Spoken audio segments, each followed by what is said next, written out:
Welcome to Reinventions in Between, your go-to podcast for real stories of reinvention that happen between life stages, career changes, and living abroad. I'm Sara Kojola, life coach, intercultural trainer, and reinventions facilitator, helping people on their quest to what's next. I have reinvented myself a few times, and in the past 16 years, I have collected fascinating stories of change. In each episode, my guests will talk about why and how they took the leap and seized the opportunity to change their life. Let's begin. And it's interesting too, the whole thing of the notion of how your personal life interacts. So obviously my career has not only been influenced by me, but has been very much influenced by my husband's career. And there have been times where I've kind of felt a little bit like I've had to make some fairly big sacrifices. Like obviously I gave up a job that I really, really loved. So there was that sense of, giving up a lot. But then I also gained a lot because all of that creative expression that you've talked about, a lot of people don't do it because they can't afford to give up their day job to do it. Whereas by following Andrew, I was forced to give up my day job. So I actually had to see that as an opportunity and to use that opportunity to be able to express my creativity. Because if I'd been reliant on my income from everything that I've done, there's no way that I could have done it.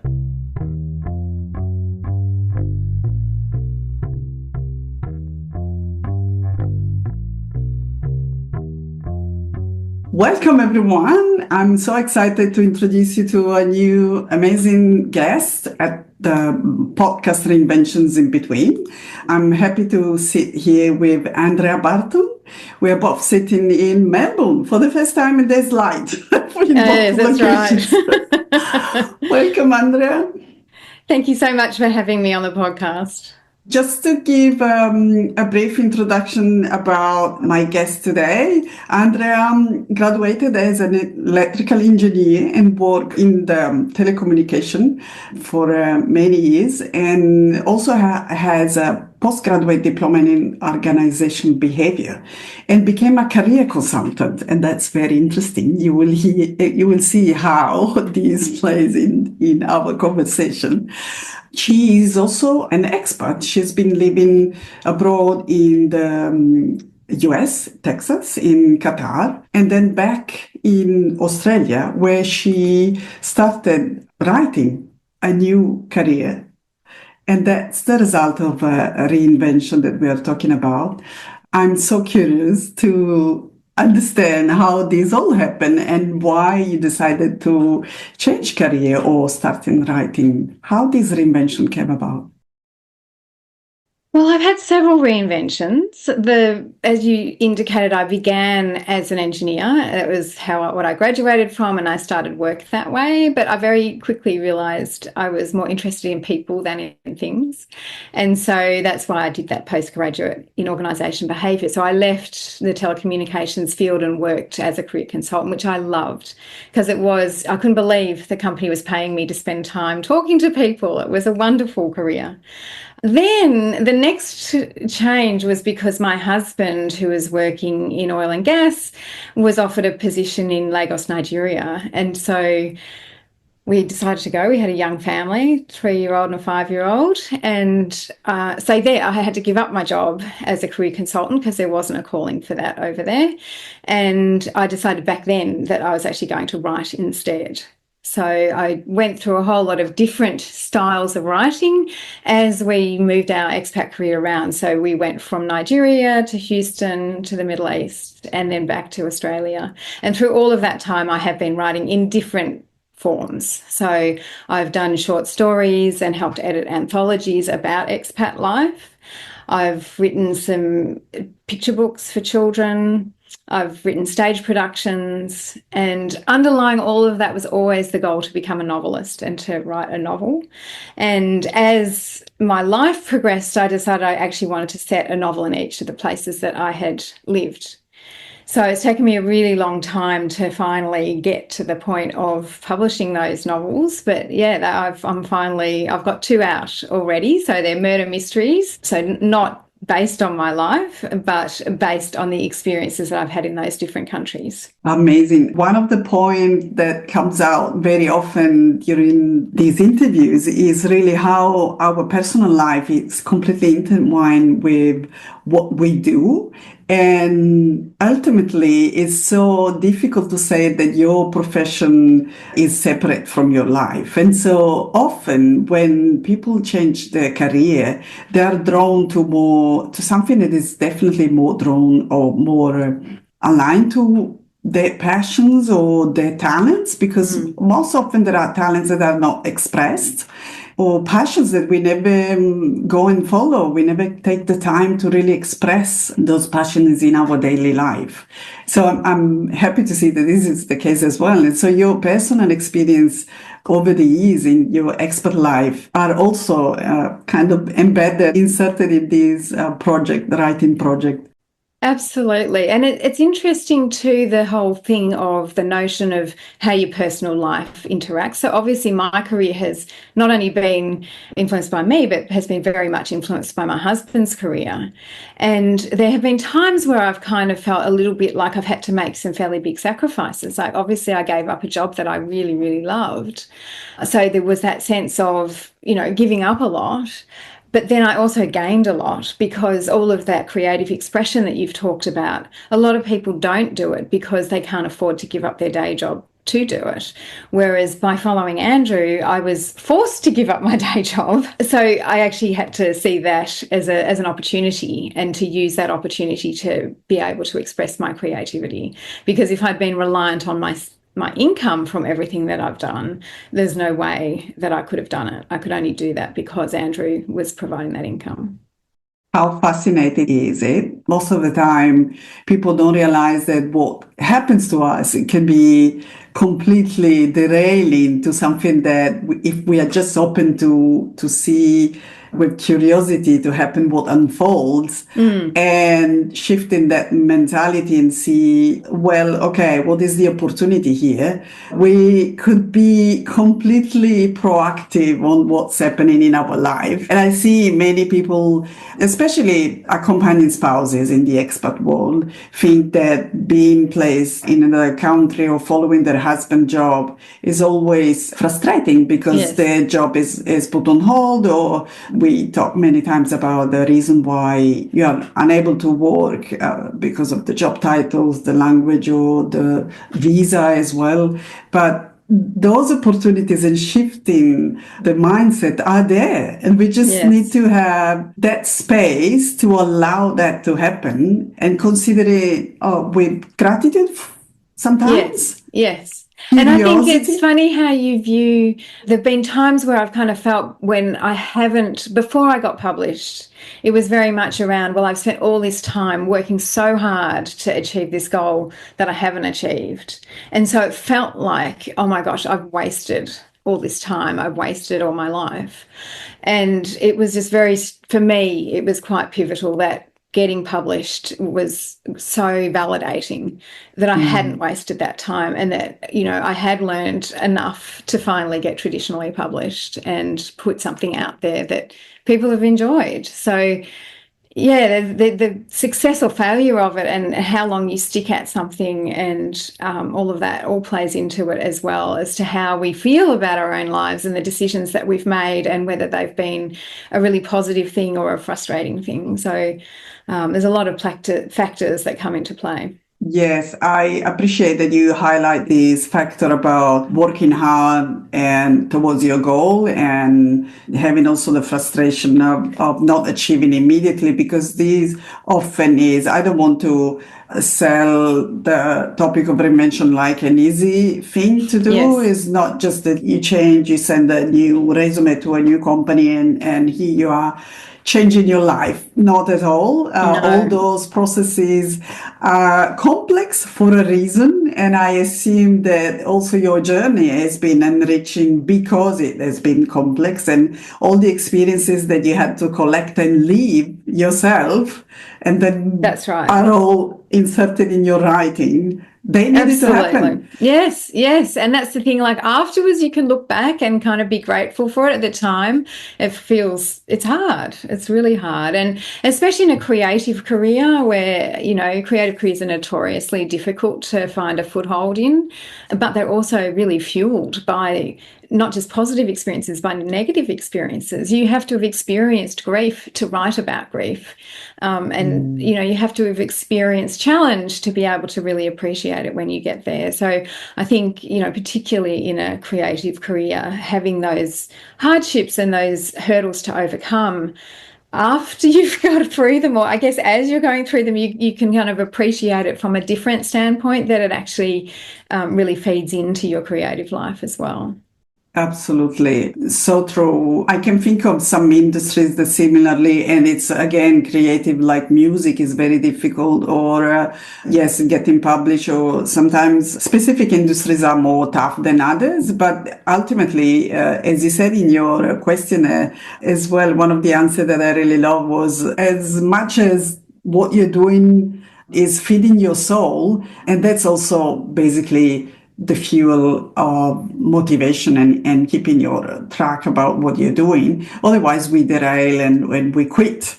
That's right. That's right. And I do think there is sometimes a case to quit. I mean, the classic is, you know, the aspiring actress who goes to Hollywood, and how long do they keep waiting tables before they decide? I mean, we see this all the time in the movies, and it's in the movies because it is actually real. I mean, it really does happen to people. And you know, there comes a point, you know, a crisis point at which you have to decide that either financially or emotionally or whatever, that this attempt is costing you too much and you may need to change your mind. And, you know, I had a number of, you know, points in my life where I could have changed track. And it's easy to say afterwards that, oh, you know, stick at it, you'll make it. But, you know, not everybody makes it. It's not a fairy tale. There are some cases where you just aren't.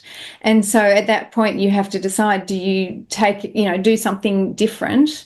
I mean, in the publishing world, there's always the option of self-publishing, for example, which is a completely valid and wonderful way of working. And a lot of people do that very successfully. For me, I had, you know, very stubbornly set my goal at wanting to be traditionally published, and I just wasn't going to let go of that goal. But toward the end, I really had got to a point where it was like, well, you know what? I've either got to self-publish or I've got to move on from this, because I'm just not going to get there. And I'd basically given up when I got picked up by a traditional publisher. So I think it's that thing, sometimes you've got to have got to the absolute, you know, crisis point before things are actually going to work out for you. And also I see it as a great plan to have a goal and you walk towards that goal. And then if it's not happening, you are able to change your plans, but at least you have been putting all your effort and hard work in trying to achieve that. And you need time to work on, like just as like going to the gym and work out to build the muscle. Exactly. But at least having that specific goal, because I'm sure for you, being validated by traditional publisher was something important that resonated with what you were doing. And until you don't achieve that, or you understand that that's not what you need, you would have changed your journey. Yes. Anyway, so what I like to describe a little bit about this journey of these stories of transformation, and also giving some coaching advice, is that we are most of the time driven by our values, and we work towards our goal if there's a passion, a value, or something that is meaningful for us. And so it wouldn't be otherwise, of course, if it's money and we need to put food on the table. That's right. That's there are a practicalities that come into it. Well, shifting to another element, another question I wanted to ask you: why writing and not painting? That's a good question. I think writing was just something that has always attracted me more as a reader than actually aspiring to write. Like, I was always reading, you know, as a child.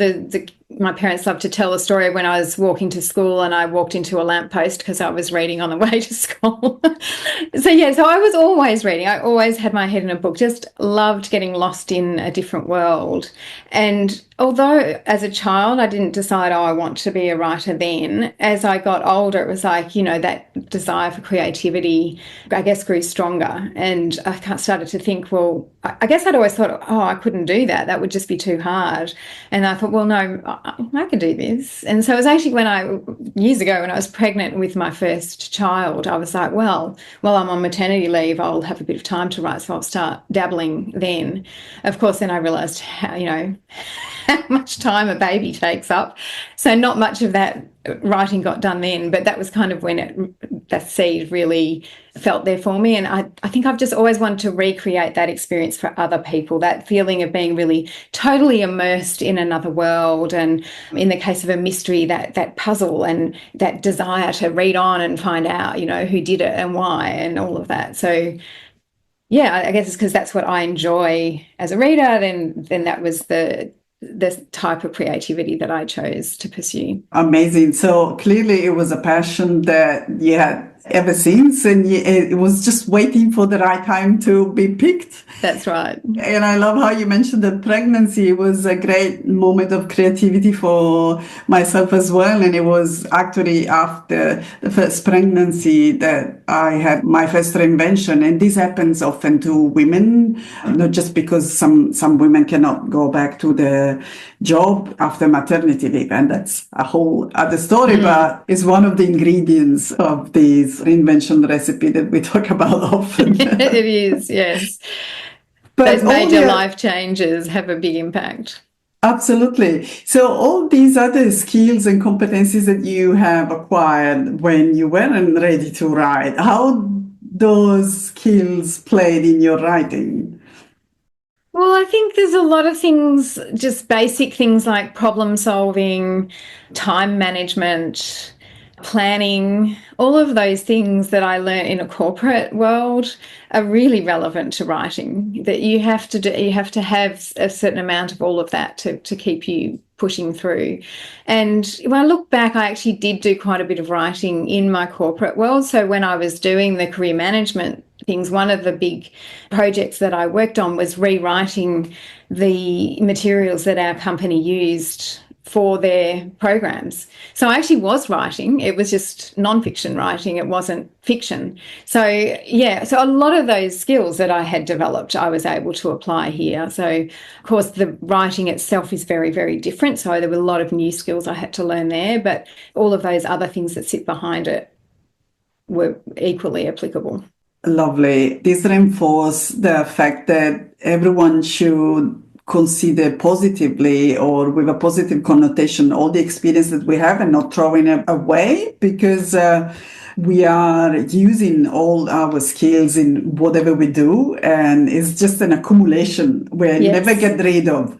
So we use and we blend those competencies. Absolutely. Great. Can you tell me how and why mystery series? Again, I think that's what I love to read. And when I'm watching television as well, I'm always watching thrillers or mysteries or that style of thing. So I think it's the tension. And I think also you're saying about our past feeding into, that cumulative thing in our lives. Engineers are problem solvers. That's what they are. That was my training. And writing a mystery is all about solving a problem. So I think it was just a natural fit for me. It took me a long time to gravitate to that. When I first started writing, I wasn't writing mysteries. I think the whole idea of writing a mystery just seemed, I wouldn't even know how to start. I wouldn't know how to tackle that. So I started off writing more just sort of women's fiction ensemble pieces where there were multiple points of view and things like that. And none of that's ever been published. But as I developed as a writer and I realised that you have to really understand what genre you're writing in, what's your audience, what are you trying to achieve, and really pinning all of those things down, I just gravitated towards it because that was where my interest lay. Fascinating. Can you tell us a little bit more about what you're writing, the titles and... I where there's can. So I have what I'm writing is the Jade Riley mystery series. So Jade Riley is an Australian journalist, and in the different books, she has reason to go to different places, and so each book is set somewhere different.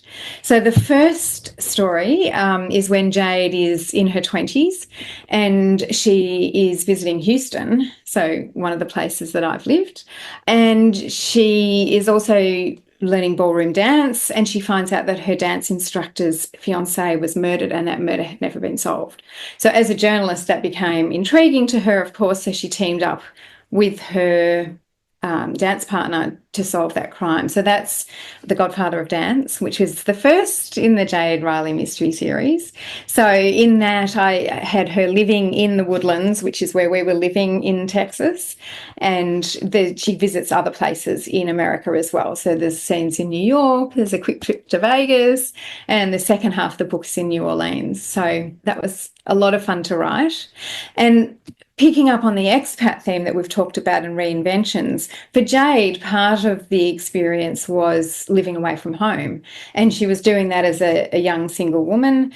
So she very much didn't have that familial support around her and was starting again. And there was a lot of loneliness for her in that book, and trying to make connections and to reach out to people and establish herself as she went. So that's book one.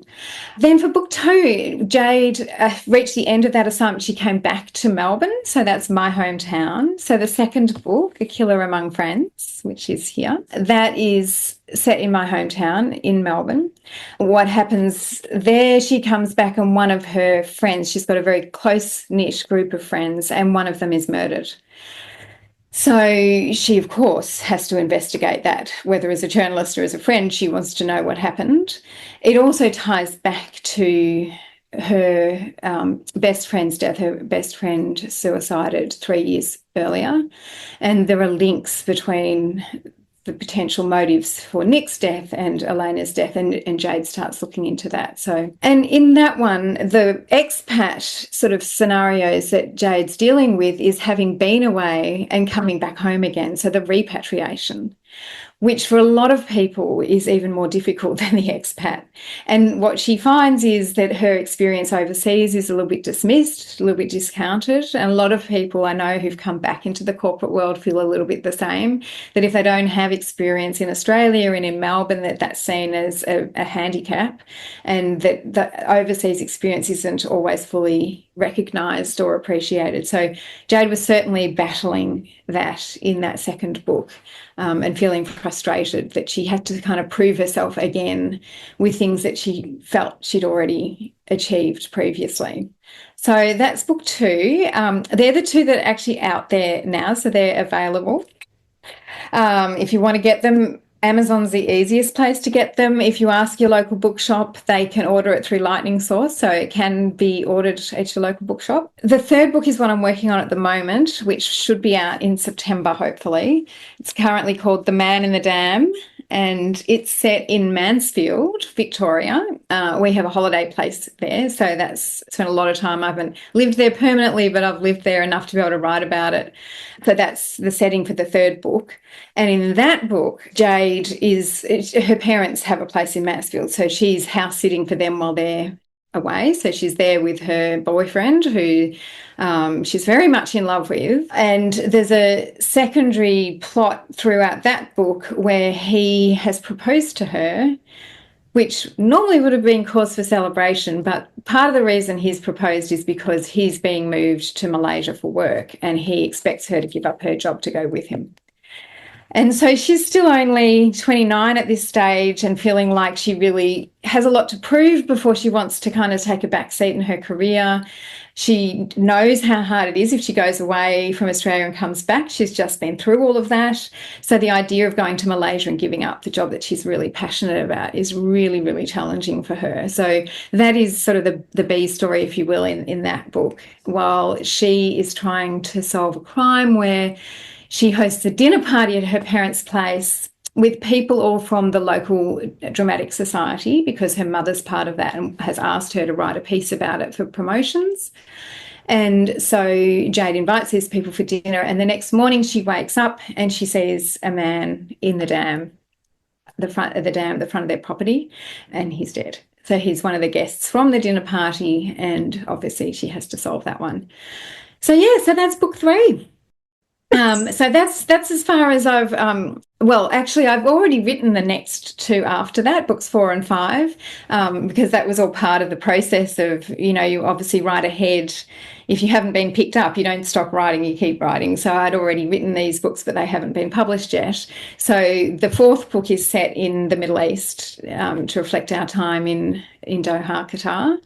And the 5th book is set in Nigeria to look at her experience, to share the experience I had there through Jade and a mystery that she gets involved in there. How amazing. I'm thrilled to hear all those details and juicy information. And I have goosebumps of thinking how can be such a rich experience, so therapeutic, both for you and the reader. I was thinking when you were telling, like just in kids' stories book, when the kids go through their fears, reading the book, and the same, similarly, people who have experienced expat lifestyle, just like us, and they can go through all those aspects, but not having the heavy burden of like a memoir where people might feel the heaviness of the topic, but they can just be touched on that topic and be thrilled in pursuing the reading and go and finish the book because they are hooked about the mystery. It's amazing. At the same time, I thought how great is for you to have these sort of collection of all the places you've lived, all the experiences inside your writing. Amazing. Yes, I'm lucky to have lived the life that I've led, and I'm lucky to have the opportunity to be able to sort of capture that in a unique kind of a way. And yeah, I hope the mystery is what you say, that sort of the excitement that drags readers through the story, wanting to get to the end and wanting to know what happened. And along the way, hopefully, they understand or they can connect, and particularly people who've been expat themselves, hopefully can really relate to those feelings of loneliness overseas, or the difficulties in repatriation, or the decision making of should I go or should I stay, and how do you make those choices. So yeah, I'm hoping to really capture those special moments and difficult moments and the challenges of expat life alongside the fun and the mystery and the puzzle, if you will, of the mystery itself. So much value in those books. Amazing. I wanted to ask you a few more questions about the process and how writing is for you. Is it something you like to do on your own, or do you connect with like-minded people in writing groups, and how networking has helped you to go through the journey? That's a really great question, because writing at its heart is a solitary experience. I mean, you're the only person who can put those words on the page and make up the story to begin with. So I spend obviously a lot of time at home on my own at my computer, which luckily I enjoy, so I wouldn't do it. But I do need human contact, and I actually work really well in talking my ideas through. I like to vocalize a lot, like when I'm plotting and planning and trying to figure out what happens next and all the rest of it. It really helps me to talk it through. So I've got a number of avenues that have developed over the years. My number one point of contact is always my son, Matthew, the very one who, was born after I decided I wanted to write. So now he's in his 20s. It's really good fun that we actually spend a lot of time. He also works from home, so we often go for walks during the day, and whenever I've got a plotting issue, I will discuss it with him. And he is like the plot whisperer, so very logical and very sensible, asks really good questions, comes up with really good ideas. So his influence is very strong on my work. And the rest of my family is excellent as well. My other child, Morgan, is also very, very good at coming up with ideas and picking holes in things that I've done. And yeah, so they're also very invested in it. And my husband's great editor and very supportive and loves to be involved with it all. Outside of the family, oh, I should probably mention Fermi too, or she'll get mad at me. So Matthew's girlfriend Fermi, she's wonderful. She's got very visual thinking. So especially when it comes to cover designs, she has a lot of influence on all of that. But besides the Amazing family, support you had I know, I with the know. household. It is amazing. It is a really, it is a family venture in a way. Like they're all very much part of the stories. So yes, very, very lucky. And on top of that, I am friends with a lot of other authors. So I've met them either through courses that I've done along the way. So a lot of courses like Curtis Brown Creative or the Australian Writers Centre's courses, often they will have breakout groups that you have and you work with other authors. And so my first writing buddies came through the Curtis Brown Creative course, and we started doing what we call beta reading for each other. So basically you share, it could be a chapter or it could be the whole novel. It used to be we'd do it at the chapter level. Now we're kind of more advanced. We tend to not swap stuff until we've got a whole novel, and I'll read Sarah's, Sarah will read mine, and we basically give each other a free edit, which is fantastic. Then there's a local group, Bayside Writers, that we meet once a month. It varies whether we do it in person or on Zoom. Through COVID, we kept going on Zoom, so we often do that. So yeah, so there's a few friends I've got through that who I work with very, very closely and speak to a lot. So that's certainly helped. And along the way, I've just, through editing and through my agency and other things that have happened, I've just met a wonderful network of writers, and I couldn't do it without them. It's just like at the moment I'm working on The Man in the Dam. I've just got feedback from another author, Diane, who's given me wonderful feedback to work on so that I can get that to the next level before I give it to my publisher. And most of the other people that I've worked with that I've mentioned have already read it or are in the process of reading it. So yeah, very, very lucky to have that network of friends to draw from, to pick up the phone, have a chat, or to read each other's work, or any other number of ways that we support each other, even if it's just picking each other up when we feel down, or, you know, telling each other to keep at it, or giving each other the opportunity to vent, or whatever it might be. It's I'm very, very lucky. How enriching it is to hear this experience, and through for many professions, and especially when you leave the employee world and you become such an entrepreneur. And so also writing is you said is a work that you do on your own, is a lonely place at your desk. Many other needs to find their own way to reconnect with a bigger group and find collaboration as well, and especially support. So it's great that you have found.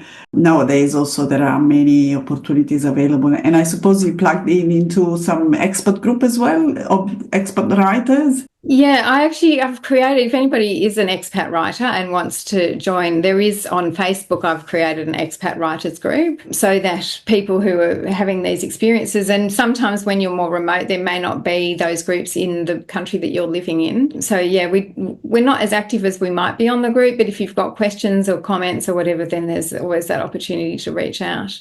So yes, that's another group that we've got. It was an episode rich in insights and beautiful information. Is there any other suggestion or advice that you would like to give to the listener? I think only if you really want to make a change, whether that's because you're not happy in the job that you're in, or whether you're forced to make a change because of somebody else in the family needing to make a move, or finances, or whatever it might be. Just have the confidence that you can change, that you can reinvent yourself. And it may not be easy, but have the courage and the confidence to go at it, and you'll get there eventually. What reinventing taught you in this journey? I think those things about resilience and the need to have the courage and the confidence to, to go for your dreams. Like when I first started writing, the idea of calling myself a writer, like I had a lot of, the imposter syndrome of, well, I'm not a writer, how can I call myself a writer?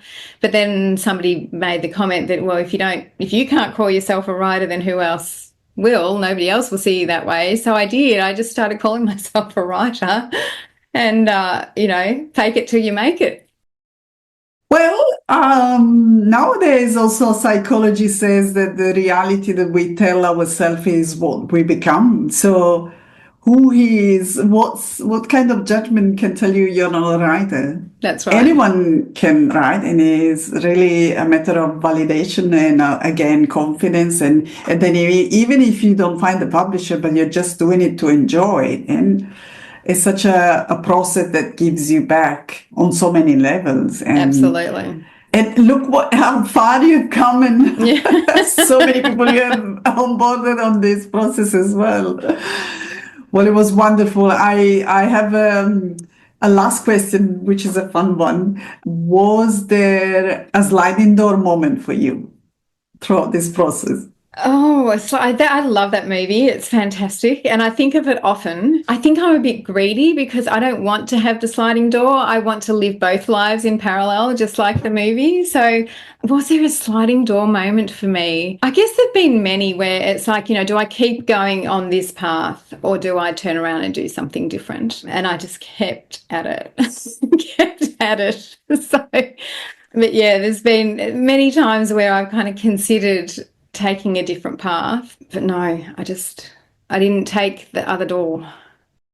Well, the path is what it is and is unfolding pretty well. Have you planned already for your next book in September, a promotion day, an event? Is there anyone in Melbourne that can come and see you, meet you to promote the book? Look, it's not set for Melbourne yet, but what I can tell you about is I'm actually part of the committee for the Mansfield Readers and Writers Group, and we run a festival which this year is going to be in October, on the 11th and 12th of October. So part of my motivation to push to get this book out so quickly was that because it's set in Mansfield, I really wanted it out before the festival. So that's why it's coming out in September. And given I'm on the committee for the festival, I don't know that I'll be doing another event in Melbourne in September. I think I will be doing nothing until the festival. And then I'll probably do an event in Melbourne in October or November. But mark your diaries if you're in Victoria, in Australia, October the 11th and 12th. Get yourself up to Mansfield because we're going to have a really fun-filled festival with some amazing names. I'm not sure if I'm allowed to tell you who they are yet, but they're all very well-known authors that are, featuring in our bookshelves, in our bookshops. So yeah, it's going to be a great event. Oh, great. I'm glad I asked you this question. So am I. Thank you. Well, everyone stay tuned. You will find all the details in the show notes. You want to remind your website as well? Absolutely. My website is www.andreabartonauthor.com. So all my socials are Andrea Barton Author. So very easy to find. Just Google Andrea Barton or Google the Jade Riley Mysteries or The Godfather of Dance or Killer Among Friends and you'll find me. So yes, thank you. I was hooked by the story. I was reading the book you gave me when we met the first time. My friend asked me to read it because she's also passionate about mysteries. So I'm going to put the date in the diary and make the time to come in at the festival. Awesome. Well, thank you so much. It was amazing to receive the gift of your story for the listener to this podcast episode. And go check Andrea Barton profile and read her book. Thank you so much, Sarah. It's been an absolute pleasure. Thank you for listening. Now I want to hear from you. What's your number one takeaway from my conversation with my guest? We would love to hear your comments. You'll find all the links in the show notes. If you're curious about reinvention, go download my free guide, Your First Steps. Don't forget to hit subscribe so you'll never miss the opportunity to spark curiosity and get inspired on how you can navigate change in your own life.